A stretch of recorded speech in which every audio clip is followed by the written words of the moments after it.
chers étudiants, chères étudiantes des classes L1 SMV. Aujourd'hui, on va faire une sorte comme chers étudiants, chères étudiantes du niveau L1 SMV. Aujourd'hui, on va résoudre l'exercice numéro 5 et l'exercice numéro 6, sachant qu'il faut bien réviser le cours. Donc le cours il est publié par monsieur Zaro Nassar dans le blog ou bien dans la plateforme Moodle. Donc il faut bien réviser le cours avant de faire les exercices. Donc l'exercice numéro 5 il est simple, aussi pour l'exercice numéro 6. Il faut juste savoir qu'est-ce que ça veut dire un rayon incident, qu'est-ce que ça veut dire un dioptre, le rayon réfracté et le rayon réfléchi. Dans le cas général, donc on appelle un dioptre, c'est l'interface qui sépare deux milieux d'indice de réfraction N1 et N2. D'accord? Cette interface qu'on appelle généralement c'est un dioptre. Ensuite, n'importe quel rayon incident, il arrive avec un angle, avec un angle alpha ou bien I1 avec la normale. Donc il faut bien situer la normale. N. Donc ce faisceau incident, il va être réfléchi d'un angle ou bien le même angle que le rayon d'incidence, I1. Par contre, le fait de changer le milieu, il va y avoir un rayon réfracté. Il va y avoir un rayon réfracté. Ça, c'est le rayon réfléchi. D'accord? Par contre, l'angle I3 va être différent de l'angle I1 parce qu'il y a un changement de milieu, de N1 vers N2. On va commencer l'exercice numéro 5. Donc on va prendre le cas A.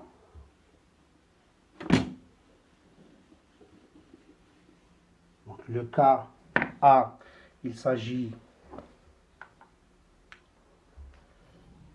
d'une interface entre deux milieux N1.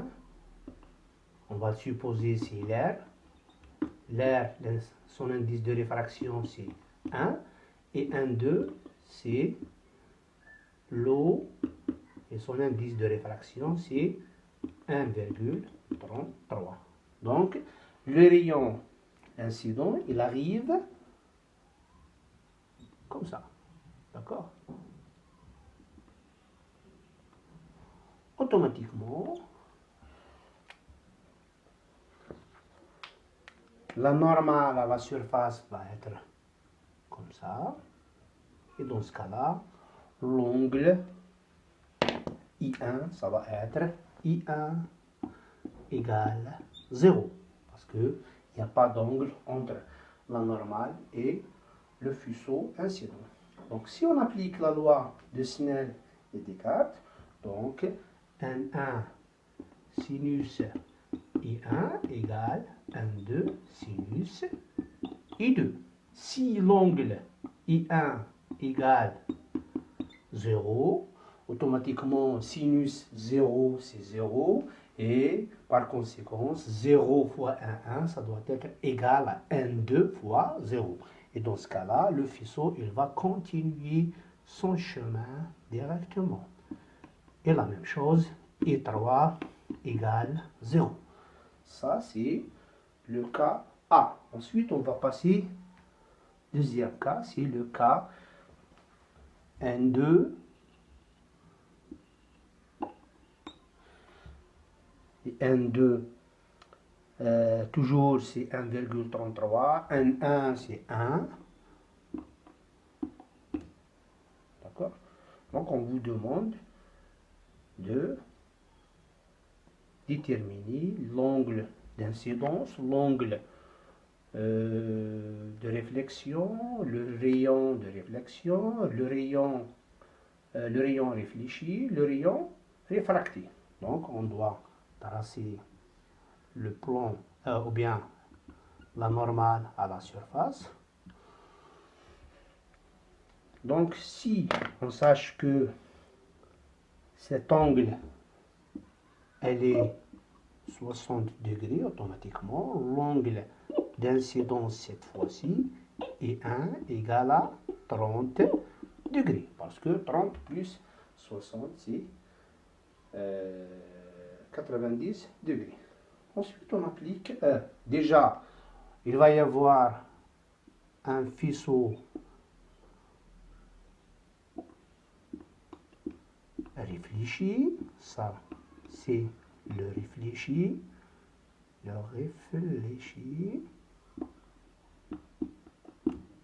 avec l'angle 30 degrés, il reste uniquement à déterminer l'angle. Donc dans ce cas, le rayon incident, ça va être réfléchi d'une manière totale. Donc il va y avoir une réflexion totale. Une réflexion totale. Donc pas de réfraction. On passe. Troisième cas, c'est le cas C.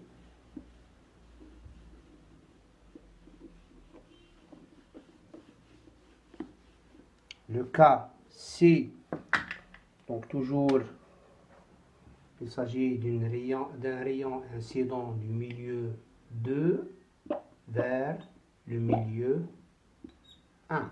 Donc, de l'eau vers l'air. Donc, l'angle, cette fois-ci, avec le dioptre, c'est 30 degrés. Mais nous, ce qui nous intéresse, ce n'est pas l'angle avec le dioptre, mais l'angle avec la normale à l'interface. C'est l'angle avec la normale à l'interface. Cet angle, ça va être égal à 60 degrés cette fois-ci. Si on applique la loi de Snell et Descartes, donc N2 sinus 30 degrés égale N1 sinus I3. D'accord? Donc, sans tarder, donc l'angle réfléchi, ça va être le même angle. Ça, c'est le rayon réfléchi. L'angle 60 degrés. Ensuite, on va calculer, on va déduire l'angle I3. Donc, si vous faites le calcul, vous allez trouver I3 égale 41 degrés. Donc, 41 degrés, c'est à peu près comme ça. Ça, c'est l'angle 41 degrés. Et ce rayon, on l'appelle le rayon réfracté. C'est le rayon réfracté. Ensuite, on passe à cas D. C'est dans le cas où, donc ça c'est le dioptre, c'est dans le cas où le faisceau incident il est porté sur le dioptre. Il est porté sur le dioptre. Donc cette fois-ci, donc si on applique la loi de Snell et Descartes, donc si on suppose que la normale en ce point, donc il s'agit de l'angle P sur 2 cette fois. D'accord? Donc le rayon ou bien l'angle d'incidence c'est Pi sur 2. Donc on peut dire que N2 sinus P sur 2 égale N1 sinus. On va essayer de calculer E3. Donc, 1,2 sinus pi sur 2. Donc, ici, 1,2 égale N1 sinus E3. Et par conséquent, donc E3, c'est N2 divisé par N1, ou bien sinus E3, c'est N2 divisé par N1. Donc N2, c'est supérieur, N2 sur N1, c'est une valeur plus grande que 1, et ça c'est impossible. Donc le faisceau incident, il va continuer son chemin comme ça. D'accord? Donc il n'y a pas ni réfraction, ni réflexion. Donc ni réflexion, ni réfraction. D'accord? Ensuite, on passe au dernier cas. Donc le cas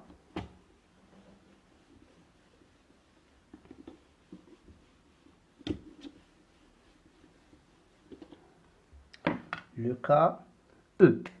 Donc, le faisceau, il arrive comme ça. Toujours N1, c'est 1. N2, c'est 1,33. Et donc,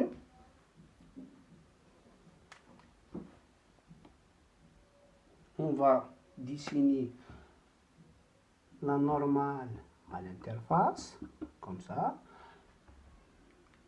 Donc cet angle, c'est 37 degrés. Donc l'angle d'incidence, ça veut dire I1 égale à 37 degrés. Donc on vous demande de... Donc il va y avoir déjà, on va tracer, dessiner le rayon réfléchi avec même angle 37 degrés. Ça c'est le rayon réfléchi. Il reste maintenant le rayon réfracté. Donc N1 sinus 37 degrés, ça doit être, d'après la loi de Snell-Descartes, égal N2, ça veut dire 1,33 sinus et 3. Et on va essayer de faire ce calcul.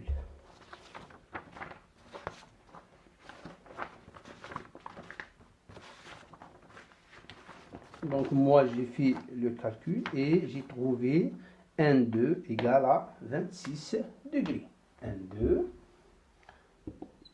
pardon, I3 égale 26 degrés. Ça veut dire, ça va être comme ça. Et cet angle, c'est 26 degrés. Et ce rayon, on va l'appeler le rayon réfracté. D'accord? C'est le rayon réfracté. Ça, c'est pour l'exercice 5. On va passer maintenant à l'exercice numéro 6. Donc, je vais vous donner quelques astuces. Donc, sorte de guide. Ensuite, vous allez le faire tout seul. Donc, l'exercice 6. Un rayon lumineux arrive dans l'air milieu 1 avec un angle d'incidence I1 égale à 45 degrés. Donc, la normale à la surface, bien à l'interface, il arrive avec un angle 45 degrés et il ressort donc avec même angle qui est 45 degrés. Ça, c'est le rayon réfléchi. Ça, c'est le rayon incident. D'accord? N1 égale à 1. N2 égale à 1,3. Première question. Faire un schéma. D'accord? Que va-t-il se passer à la surface du dioptre? Donc, il va y avoir un rayon réfléchi et il va y avoir un rayon réfracté. D'accord? Et on appelle l'angle qui est là, c'est l'angle étroit. Donc ça, c'est le rayon réfléchi et ça, c'est le rayon réfracté. Donc, énoncer les lois de Snell et Descartes. Donc, c'est N1 sinus I1 égale N2 sinus. Donc, si on suit le schéma, c'est 1, 2, sinus étroit. Et donc, vous pouvez calculer l'angle de réfraction, notez I2, donc I2 ou I3. Donc, moi, uniquement, j'ai appelé cet angle, c'est I1, cet angle, c'est I2, ensuite, cet angle, c'est I3. Donc, I3, c'est sinus moins 1, 2, N1 sur N2 sinus I1 qui est 45 degrés. Et donc, vous pouvez faire le calcul et ça sera tout pour aujourd'hui. La semaine prochaine, Inch'Allah, donc on va essayer de résoudre deux autres exercices. Donc, essayez de faire l'exercice 10 et l'exercice 12 et Sahar Mvankom et Sahar Ftorkom et bonne journée.